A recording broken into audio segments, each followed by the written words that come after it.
हो गया जी, लाइव हो गया। हाँ जी, वाहेगुरु जी का खालसा वाहेगुरु जी की फतेह। अज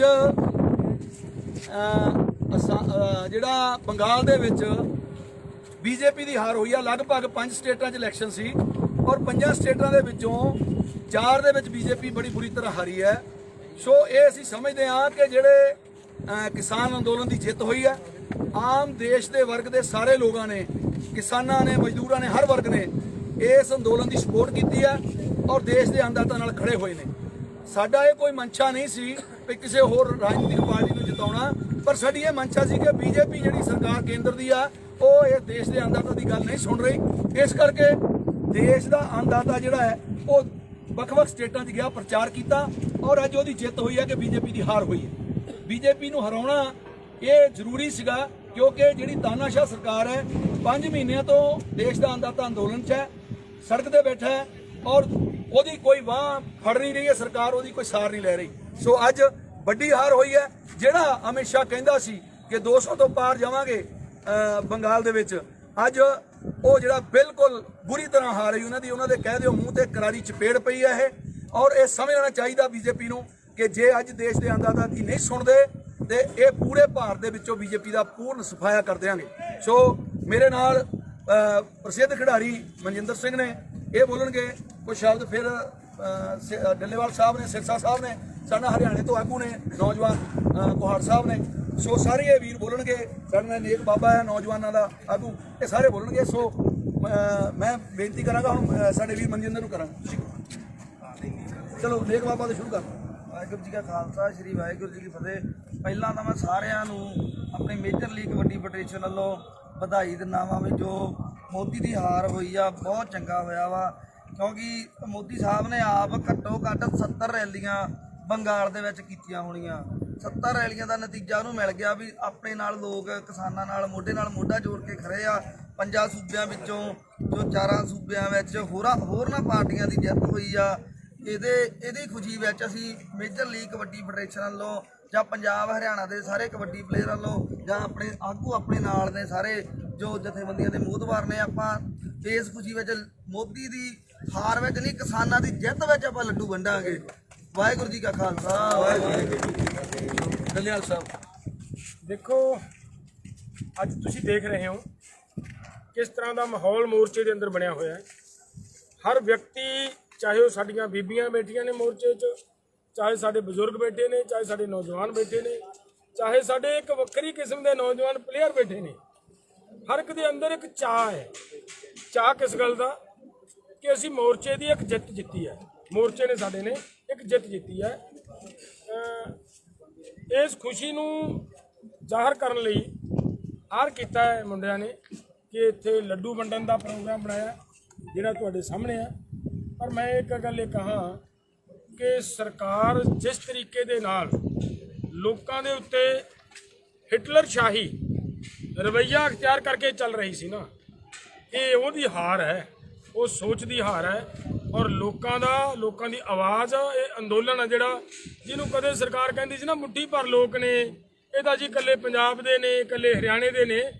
ਅੱਜ ਸਿੱਧ ਕਰਤਾ ਇਸ ਮੋਰਚੇ ਦੀ ਇੱਥੋਂ ਦੀ ਆਵਾਜ਼ ਨੇ ਔਰ ਕੇਰਲ ਤੱਕ ਇਹਨਾਂ ਨੂੰ ਮੂੰਹ ਦੀ ਖਾਣੀ ਪਈ, ਇਹਨਾਂ ਦੀ ਗੋਡੀ ਲਵਾਈ ਹੈ, ਇਸ ਅੰਦੋਲਨ ਨੇ ਲਵਾਈ ਹੈ।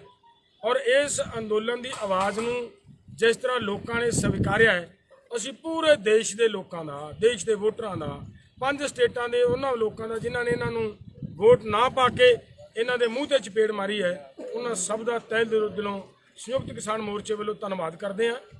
ਔਰ ਸਰਕਾਰ ਨੂੰ ਅੱਗੇ ਅਸੀਂ ਚੇਤਾਵਨੀ ਵੀ ਦਿੰਦੇ ਹਾਂ ਕਿ ਅਜੇ ਸਮਾਂ ਸਰਕਾਰ ਕੋਲੇ, ਸਮਝ ਜਾਏ ਸਰਕਾਰ, ਨਹੀਂ ਤਾਂ ਜਿੰਨਾ ਲੰਬਾ ਮੋਰਚਾ ਚੱਲੇਗਾ। ਮੈਂ ਬਹੁਤ ਵਾਰੀ ਇਹ ਗੱਲ ਕਹੀ ਹੈ ਕਿ ਬੀਜੇਪੀ ਦਾ ਗ੍ਰਾਫ, ਬੀਜੇਪੀ ਤੇ ਸੋਚ ਰਹੀ ਹੈ ਨਾ ਕਿ ਅੰਦੋਲਨ ਲੰਬਾ ਖਿੱਚ ਲਾਂਗੇ, ਸ਼ਾਇਦ ਇੰਨੀਆਂ ਸਾਰੀਆਂ ਜਥੇਬੰਦੀਆਂ ਰਲੀਆਂ ਲੜ ਪੈਣਗੇ, ਨਿਖਰ ਜਾਣਗੇ। ਇਹ ਗੱਲ ਭੁੱਲ ਜੇ ਬੀਜੇਪੀ। ਸਾਡੇ ਅੰਦਰ ਜਿੰਨੀ ਤਿੱਖੀ ਬਹਿਸ ਹੁੰਦੀ ਹੈ ਉਹ ਇਸ ਲਈ ਨਹੀਂ ਹੁੰਦੀ ਕਿ ਅਸੀਂ ਇੱਕ ਦੂਜੇ ਦੇ ਦੁਸ਼ਮਣ ਹੈ, ਉਹ ਇਸ ਲਈ ਹੁੰਦੀ ਹੈ ਕਿ ਅਸੀਂ ਅਗਲਾ ਪ੍ਰੋਗਰਾਮ, ਅਗਲਾ ਐਕਸ਼ਨ, ਅਗਲੀ ਵਿਚਾਰ ਕਿੰਨੀ ਸੋਲਿਡ ਢੰਗ ਨਾਲ ਅੱਗੇ ਲੈ ਕੇ ਜਾਣੀ ਹੈ, ਉਹਦੇ ਤੇ ਬਹਿਸਾਂ ਹੁੰਦੀਆਂ ਸਾਡੀਆਂ। ਸੋ ਇਸ ਕਰਕੇ ਉਹਨਾਂ ਬਹਿਸਾਂ ਦਾ ਗਲਤ ਅੰਦਾਜ਼ਾ ਨਾ ਲਾਵੇ ਸਰਕਾਰ ਨੂੰ ਸੋਚਣਾ ਚਾਹੀਦਾ ਕਿ ਅਗਰ ਲੰਬਾ ਜਿੰਨਾ ਲੈ ਕੇ ਜਾਏਗੀ इस आड़ थले के आंदोलन बिखर जाएगा तो बीजेपी समझे कि जिस तरह ग्राफ डाउन गया है हौली हौली पूरे भारत ਦੇ ਵਿੱਚੋਂ ਜ਼ੀਰੋ ਕਰ ਦਿਆਂਗੇ बीजेपी ਨੂੰ। ਇਹ ਜਿੰਨਾ ਮਰਜ਼ੀ ਹੁਣ बीजेपी ਦੇ ਹੱਥ 'ਚ ਹੈ, ਅੰਦੋਲਨ ਨੂੰ ਲੰਬਾ ਲਿਜਾਣਾ ਹੈ ਉਹਨਾਂ ਦੇ ਹੱਥ 'ਚ ਹੈ। ਅਗਰ ਕਿਤੇ ਇੱਥੇ ਹੀ ਇਹਨੂੰ ਵਿਰਾਮ ਦੇ ਕੇ ਸਮਾਪਤ ਕਰਨਾ ਚਾਹੁੰਦੀ ਹੈ ਤਾਂ ਇੱਕੋ ਹੀ ਹੱਲ ਰਸਤਾ ਹੈ ਕਿ ਕਿਸਾਨਾਂ ਦੇ ਇਹ ਕਾਲੇ ਕਾਨੂੰਨ ਜਿਹੜੇ ਥੋਪੇ ਗਏ ਨੇ ਉਹ ਵਾਪਸ ਲਵੇ, ਉਹ MSP ਦੀ ਗਰੰਟੀ ਦਾ ਕਾਨੂੰਨ ਬਣਾਵੇ ਤਾਂ ਕਿ ਲੋਕ ਆਪੋ ਆਪਣੇ ਘਰਾਂ ਨੂੰ ਜਾਣ। ਔਰ ਆਹ ਜਿਹੜੀ ਖੁਸ਼ੀ ਹੈ ਮੈਂ ਦੇਖ ਕੇ ਨੌਜਵਾਨਾਂ ਦਾ ਉਤਸ਼ਾਹ ਮਨ ਨੂੰ ਤਸੱਲੀ ਹੁੰਦੀ ਹੈ ਕਿ ਸਾਡੇ ਨੌਜਵਾਨ ਕਿੰਨੀ ਭਾਵਨਾ ਲਈ ਬੈਠੇ ਸੀ ਇੱਥੇ, ਕਿੰਨੀ ਵੱਡੀ ਭਾਵਨਾ ਥਾਂ ਥਾਂ ਦੇ ਪਿੱਛੇ ਮੈਨੂੰ ਪਤਾ ਲੱਗਿਆ ਹੈ ਕਿ ਹਰਿਆਣੇ ਦੇ ਨੌਜਵਾਨਾਂ ਨੇ ਵੀ ਉਪਰਾਲਾ ਕੀਤਾ ਹੋਇਆ ਕਿ ਅਸੀਂ ਵੀ ਲੱਡੂ ਵੰਡਣੇ ਨੇ ਇੱਥੇ ਮੋਰਚੇ ਦੇ ਵਿੱਚ। ਇਹਦਾ ਮਤਲਬ ਲੋਕ ਆਪਣੇ ਆਪ ਜੇ ਲੱਡੂ ਵੰਡ ਰਹੇ ਨੇ ਤਾਂ ਲੋਕ ਇਸ ਮੋਰਚੇ ਦੇ ਨਾਲ ਕਿੰਨਾ ਮਾਨਸਿਕ ਤੌਰ ਤੇ ਜੁੜ ਚੁੱਕੇ ਨੇ। ਔਰ ਪੂਰੇ ਦੇਸ਼ ਦੇ ਅੰਦਰ ਅੱਜ ਇਹ ਖੁਸ਼ੀ ਦਾ ਮਾਹੌਲ ਹੈ ਜਿਹੜਾ ਖੁਸ਼ੀਆਂ ਮਨਾਈਆਂ ਜਾ ਰਹੀਆਂ। ਇਸ ਲਈ ਪੂਰੇ ਦੇਸ਼ ਨੂੰ ਅਸੀਂ ਵਧਾਈ ਦੇਵਾਂਗੇ ਔਰ ਇਸ ਮੋਰਚੇ ਦੀ ਫਤਿਹ ਹੈ, ਇਹ ਫਤਿਹ ਰਹੇਗੀ ਔਰ ਆਉਣ ਵਾਲੇ ਸਮੇਂ ਦੇ ਵਿੱਚ ਵੀ ਅਸੀਂ ਜਿੱਤ ਕੇ ਸਾਥਾਂਗੇ। ਵਾਹਿਗੁਰੂ ਜੀ ਕਾ ਖਾਲਸਾ ਵਾਹਿਗੁਰੂ ਜੀ ਕੀ ਫਤਿਹ। ਅੱਜ ਜੋ ਕਿ 5 ਸੂਬਿਆਂ ਦੇ ਵਿੱਚ ਇਲੈਕਸ਼ਨ ਹੋਣ ਤੋਂ ਬਾਅਦ ਗਿਣਤੀ ਸ਼ੁਰੂ ਹੋਈ ਤਾਂ ਉਸ ਟਾਈਮ ਤੇ ਜਦੋਂ ਨਤੀਜਿਆਂ ਦਾ ਰੁਝਾਨ ਆਉਣਾ ਸ਼ੁਰੂ ਹੋਇਆ ਤਾਂ ਉਸੇ ਟਾਈਮ ਤੇ ਹੀ ਲੋਕਾਂ ਦੇ ਫੋਨ ਆਉਣੇ ਸ਼ੁਰੂ ਹੋ ਗਏ ਕਿ BJP ਜਿਹੜੀ ਆ ਉਹ ਹਾਰ ਰਹੀ ਔਰ 5 ਸੂਬਿਆਂ ਵਿੱਚੋਂ 4 ਸੂਬਿਆਂ ਤੋਂ BJP ਦੀ ਹਾਰ ਇਹ ਦਰਸਾਉਂਦੀ ਹੈ ਕਿ ਜੋ ਸੰਯੁਕਤ ਮੋਰਚੇ ਵੱਲੋਂ ਦਿੱਲੀ ਦੇ 4 ਸਪੇਰੇ ਧਰਨੇ ਲਾਏ ਅਤੇ ਇੱਥੋਂ ਹੀ ਚੱਲ ਕੇ ਵੱਖ-ਵੱਖ ਸੂਬਿਆਂ ਦੇ ਵਿੱਚ ਸੰਯੁਕਤ ਮੋਰਚੇ ਦੇ ਆਗੂਆਂ ਵੱਲੋਂ ਜੋ ਕਿ ਇਲੈਕਸ਼ਨਾਂ ਜਿੱਥੇ ਹੋ ਰਹੀਆਂ ਸੀ ਉੱਥੇ ਜਾ ਕੇ ਲੋਕਾਂ ਦੇ ਨਾਲ ਗੱਲਬਾਤ ਕਰਕੇ ਉਹਨਾਂ ਨੂੰ ਸਮਝਾਇਆ ਕਿ ਇਹ BJP ਸਰਕਾਰ, ਮੋਦੀ ਸਰਕਾਰ ਜੋ ਕਿ ਇਹ ਕਾਲੇ ਕਾਨੂੰਨ ਲਿਆਈ ਆ ਕਿਸਾਨਾਂ ਦੇ ਵਿਰੋਧੀ, ਇਹ ਬਹੁਤ ਹੀ ਘਾਤਕ ਹਨ ਦੇਸ਼ ਦੇ ਲੋਕਾਂ ਵਾਸਤੇ, ਜਿਸ ਕਰਕੇ ਇਸ ਪਾਰਟੀ ਨੂੰ ਹਰਾਉਣਾ ਜ਼ਰੂਰੀ ਹੈ।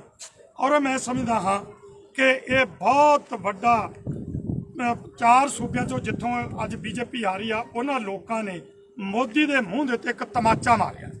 ਔਰ ਮੋਦੀ ਨੂੰ ਇਹ ਗੱਲ ਸਮਝ ਲੈਣੀ ਚਾਹੀਦੀ ਆ ਕਿ ਜੇਕਰ ਕਿਸਾਨਾਂ ਦੀਆਂ ਮੰਗਾਂ ਜਿਹੜੀਆਂ ਮੰਗਾਂ ਨੂੰ ਲੈ ਕੇ ਤਿੰਨੇ ਖੇਤੀ ਵਿਰੋਧੀ ਕਾਨੂੰਨ ਰੱਦ ਕਰਾਉਣੇ ਤੇ MSP ਕਾਨੂੰਨ ਦੇ ਤਹਿਤ ਪੂਰੇ ਭਾਰਤ 'ਚ ਲਾਗੂ ਕਰਾਉਣੀ, ਇਹਨਾਂ ਮੰਗਾਂ ਜੇ ਨਾ ਮੰਨੀਆਂ ਜਿੰਨਾ ਸੰਘਰਸ਼ ਲੰਬਾ ਚੱਲੇਗਾ ਉਹਨਾਂ ਹੀ ਮੋਦੀ ਦੀਆਂ ਜਿਹੜੀਆਂ ਨੇ ਇਹ ਡੂੰਘੀਆਂ ਕਬਰਾਂ ਪੁੱਟੀਆਂ ਜਾਣਗੀਆਂ। ਅੱਜ ਜਿਸ ਤਰ੍ਹਾਂ BJP ਦੇ ਘਰ ਵਿੱਚ ਅੱਜ ਉਹਨਾਂ ਦੇ ਘਰਾਂ 'ਚ ਮਾਤਮ ਛਾਇਆ ਹੋਇਆ, ਪਰ ਦੂਸਰੇ ਪਾਸੇ ਜਿਹੜੇ ਕਿਸਾਨ ਹਤੈਸ਼ੀ ਦੇਸ਼ ਵਿਦੇਸ਼ ਦੇ ਵਿੱਚ ਬੈਠੇ ਉਹਨਾਂ ਲੋਕਾਂ ਦੇ ਮਨਾਂ 'ਚ ਕਿੰਨੀਆਂ ਖੁਸ਼ੀਆਂ ਨੇ ਉਹਦਾ ਅੰਦਾਜ਼ਾ ਤੁਸੀਂ ਇਹਨਾਂ ਬੱਚਿਆਂ ਤੋਂ ਜਿਹੜੇ ਕਿ ਅੱਜ ਇੱਥੇ ਮੋਰਚਿਆਂ ਦੇ ਉੱਤੇ ਬੈਠੇ ਨੇ ਤੇ ਉਹ ਲੱਡੂ ਵੰਡ ਕੇ ਆਪਣੇ ਖੁਸ਼ੀ ਦਾ ਇਜ਼ਹਾਰ ਕਰ ਰਹੇ ਨੇ। ਇਸੇ ਤਰ੍ਹਾਂ ਸਾਨੂੰ ਅੱਜ ਸਵੇਰ ਤੋਂ ਲੈ ਕੇ ਬਾਹਰੋਂ ਵੀ ਫੋਨ ਆ ਰਹੇ ਨੇ, ਇੱਥੇ ਖਲੋਤਿਆਂ ਵੀ ਹੁਣ ਪ੍ਰੈਸ ਵਾਲਿਆਂ ਦੇ ਵੱਖ-ਵੱਖ ਥਾਂ ਤੋਂ ਫੋਨ ਆ ਰਹੇ ਨੇ। ਸੋ ਅੱਜ ਮੋਦੀ ਨੂੰ ਇਹ ਚੀਜ਼ ਜਿਹੜੀ ਆ ਉਹ ਦੇਖ ਲੈਣੀ ਚਾਹੀਦੀ ਆ ਤੇ ਕਿਸਾਨਾਂ ਦੇ ਨਾਲ ਬੈਠ ਕੇ ਗੱਲ ਕਰਕੇ ਇਹਨਾਂ ਦੀਆਂ ਮੰਗਾਂ ਪ੍ਰਵਾਨ ਕਰਕੇ ਤੇ ਇਹਨਾਂ ਨੂੰ ਘਰੋਂ ਘਰੀ ਭੇਜਣਾ ਚਾਹੀਦਾ, ਨਹੀਂ ਤਾਂ ਆਉਣ ਵਾਲਾ ਸਮਾਂ ਇਹਦੇ ਵਾਸਤੇ ਇਹਦੋਂ ਵੀ ਘਾਤਕ ਹੋਵੇਗਾ। ਵਾਹਿਗੁਰੂ ਜੀ ਕਾ ਖਾਲਸਾ ਵਾਹਿਗੁਰੂ ਜੀ ਕੀ ਫਤਿਹ। ਹਾਂਜੀ, ਵਾਹਿਗੁਰੂ ਜੀ ਕਾ ਖਾਲਸਾ ਵਾਹਿਗੁਰੂ ਜੀ ਕੀ ਫਤਿਹ ਜੀ। ਤੇ ਜਿਹੜੀ ਅੱਜ ਮੋਦੀ ਦੀ ਵੈਸਟ ਬੰਗਾਲ ਤੋਂ ਤੇ 3 ਹੋਰ ਸਟੇਟਾਂ 'ਚੋਂ ਜਿਹੜੀ ਹਾਰ ਹੋਈ ਆ ਜੀ, ਇਹ ਹੋਣੀ ਵੀ ਚਾਹੀਦੀ ਸੀ। ਉਹ ਮੋਦੀ ਜਿਹੜਾ ਕਹਿ ਰਿਹਾ ਸੀਗਾ ਜੀ ਜਿਹੜੇ ਸੜਕਾਂ 'ਤੇ ਬੈਠੇ ਆ ਉਹ ਕਿਸਾਨ ਨਹੀਂ ਹੈਗੇ, ਜਿਹੜੇ ਕਿਸਾਨ ਨੇ ਉਹ ਸਾਡੇ ਨਾਲ ਹੈ। ਇਸ ਕਰਕੇ ਹੁਣ ਇਸ ਗੱਲ ਦਾ ਇਹਨਾਂ ਨੂੰ ਪਤਾ ਲੱਗ ਗਿਆ ਕਿ ਵਾਕਈ ਜਿਹੜੇ ਅਸਲੀ ਕਿਸਾਨ ਆ ਉਹਨਾਂ ਦੇ ਵਿੱਚ ਵੀ ਇਸ ਗੱਲ ਦਾ ਰੋਸ ਆ। ਤੇ ਹੁਣ ਉਹਨੂੰ ਚਾਹੀਦਾ ਜੀ ਜਿਹੜੇ ਆਪਣੇ ਉਹਦੇ ਕਾਨੂੰਨ ਤੇ ਆਰਡੀਨੈਂਸ ਆ ਉਹਨਾਂ ਨੂੰ ਵਿਡਰਾਅ ਕਰਕੇ MSP ਦੇ ਕਾਨੂੰਨ ਬਣਾ ਕੇ ਜਿਹੜਾ ਆ ਵਿਹਲੇ ਕਰਕੇ ਘਰਾਂ ਨੂੰ ਭੇਜੇ ਜੀ। ਬਾਕੀ ਜਥੇਬੰਦੀਆਂ ਜਿਹੜੀਆਂ ਸਾਡੀਆਂ ਹੈਗੀਆਂ ਜੀ ਉਹਨਾਂ ਨੂੰ ਆਪਾਂ ਵਧਾਈ ਦੇਣਾ ਚਾਹੁੰਦੇ ਆ ਜੀ। ਉਹਨਾਂ ਨੇ ਸਾਰੀਆਂ ਸਟੇਟਾਂ 'ਚ ਜਾ ਕੇ ਬਹੁਤ ਜ਼ਿਆਦਾ ਮਿਹਨਤ ਕੀਤੀ, ਲੋਕਾਂ ਨੂੰ ਜਾਗਰੂਕ ਕੀਤਾ ਜੀ, ਤੇ ਮਿਹਨਤ ਜਿਹੜੀ ਆ ਉਹਨਾਂ ਦੀ ਹੁਣ 12 ਹੀ ਆ ਜੀ। ਇਸ ਗੱਲ ਦੀ ਸਾਨੂੰ ਬਹੁਤ ਖੁਸ਼ੀ ਹੈ ਜੀ। देखिए, मैं सिर्फ एक बात कहना चाहता हूँ कि ये आज बहुत खुशी हो रही है कि जो पैगाम लेके हम गए थे बंगाल में वो हमारा जाना भी वहाँ पे सफल हुआ। 10 तारीख को हमारे बड़े भाई हैं मंजीत राय जी और हम लोग जब कलकत्ता में एक बहुत बड़ी रैली हुई थी, वहाँ के सोशल एक्टिविस्टों ने की थी मिलजुल के, तो हमने वहाँ पे एक ही पैगाम दिया था और आज वो पैगाम सही साबित हुआ और लोगों ने उस पैगाम को समझा भी। वो ये है कि बंगाल के जो किसान हैं उन्होंने ये साबित कर दिया, उन्होंने ये संदेश दे दिया कि वो हिंदू, सिख, ईसाई, मुसलमान बाद में है, सबसे पहले वो देश के किसान हैं। बीजेपी ने अपना पूरा जोर लगा दिया था बंगाल इलेक्शन में कि बंगाल इलेक्शन हिंदू मुसलमान के मुद्दे पे लड़ा जाए, जबकि किसानों ने पूरा जोर लगा दिया था कि ये बंगाल इलेक्शन किसानों के खेती किसानी के मुद्दे पर होना चाहिए। तो किसानों ने समझा और अपने किसान बन के किसानों के मुद्दे पर वोट डाला। तो आज ये एक नए भारत की शुरुआत हुई है, जहां पे देश के जवान, किसान, नौजवान जाति और धर्म में बट के नहीं बल्कि अपने मुद्दों के आधार पर वोट डालेंगे। ये एक बहुत बड़ी शुरुआत है। जय जवान जय किसान। पहले नारे कर लीजिए जी, नारे कर लीजिए। ਮੂੰਹ ਮਿੱਠਾ ਕਰਾਇਆ ਜਾ ਰਿਹਾ ਜੀ। ਪੰਜਾਬ ਵਾਲੇ ਹਰਿਆਣੇ ਵਾਲੇ ਮੈਂ ਕਰਾ ਰਿਹਾ ਜੀ ਮੂੰਹ ਮਿੱਠਾ। ਹੈਲੋ ਮੇਰੇ ਬਾਪੂ किसान एकता, जिंदाबाद किसान एकता, जिंदाबाद किसान एकता, जिंदाबाद किसान एकता। जिंदाबाद। ਆਹ ਸਾਡੇ ਪ੍ਰੈਸ ਵਾਲੇ ਵੀਰਾਂ ਦੇ ਜੀ, ਆਹ ਸਿਰਸਾ ਸਾਹਿਬ ਦਾ ਵੀ ਕਰਾਓ ਜੀ, ਆਹ ਕਬੱਡੀ ਵਾਲੇ ਮੁੰਡਿਆਂ ਦਾ ਵੀ ਕਰਾਓ ਜੀ। ਕਿੱਧਰ ਗਿਆ ਬਾਬਾ? ਚਲੋ ਪੱਤਰਕਾਰਾਂ ਨੂੰ ਆਹ ਲੋ ਜੀ, ਆਹ ਮੁੰਡੇ ਸਾਰੇ ਕਬੱਡੀ ਵਾਲੇ ਸੇਵਾ ਕਰਦੇ ਆ, ਇਹਨਾਂ ਦਾ ਮੂੰਹ ਮਿੱਠਾ ਕਰਾਓ ਸਾਰਿਆਂ ਦਾ। ਹੁਣ ਆ ਪ੍ਰੈਸ ਵਾਲੇ ਵੀਰਾਂ ਨੂੰ ਵੀ ਦਿਓ ਜੀ, उधर सारी ਆਹ माता ਦਿਓ ਪ੍ਰੈਸ ਵਾਲੇ ਵੀਰਾਂ ਨੂੰ। ਆਹ ਸਾਡੀਆਂ ਮਾਤਾਵਾਂ ਜੀ, ਮਾਤਾਵਾਂ ਨੂੰ ਦਿਓ ਜੀ ਲੱਡੂ।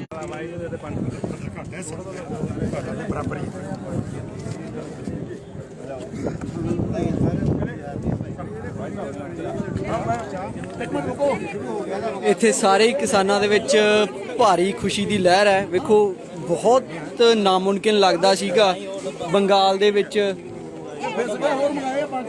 ਇਹ ਮਮਤਾ ਦਾ ਇਲੈਕਸ਼ਨ ਜਿੱਤਣਾ ਤੇ ਬੀਜੇਪੀ ਦਾ ਹਾਰਨਾ। ਅਮਿਤ ਸ਼ਾਹ ਜਿਹੜਾ ਚੈਲੰਜ ਕਰਦਾ ਸੀਗਾ ਕਿ ਜੇ 200 ਤੋਂ ਘੱਟ ਸੀਟਾਂ ਰਹੀਆਂ ਤਾਂ ਮੈਂ ਅਸਤੀਫਾ ਦੇ ਦਾਂਗਾ। ਹੁਣ ਅਸੀਂ ਉਹਨੂੰ ਇਹ ਵੀ ਕਵਾਂਗੇ ਵੀ ਤੁਹਾਡਾ ਅਸਤੀਫਾ ਕਿੱਥੇ ਹੈ। ਅਮਿਤ ਸ਼ਾਹ ਜਿਹੜਾ ਹਿੱਕ ਠੋਕ ਕੇ ਕਹਿੰਦਾ ਸੀ ਵੀ ਜੇ ਸਾਨੂੰ 200 ਤੋਂ ਘੱਟ ਸੀਟਾਂ ਜਿੱਤੇ ਤਾਂ ਅਸਤੀਫਾ ਦੇ ਦੂੰਗਾ। ਤਾਂ ਆਪਾਂ ਮੰਗ ਕਰਾਂਗੇ ਵੀ ਅਮਿਤ ਸ਼ਾਹ ਅਸਤੀਫਾ ਵੀ ਦੇਵੇ ਛੇਤੀ ਛੇਤੀ।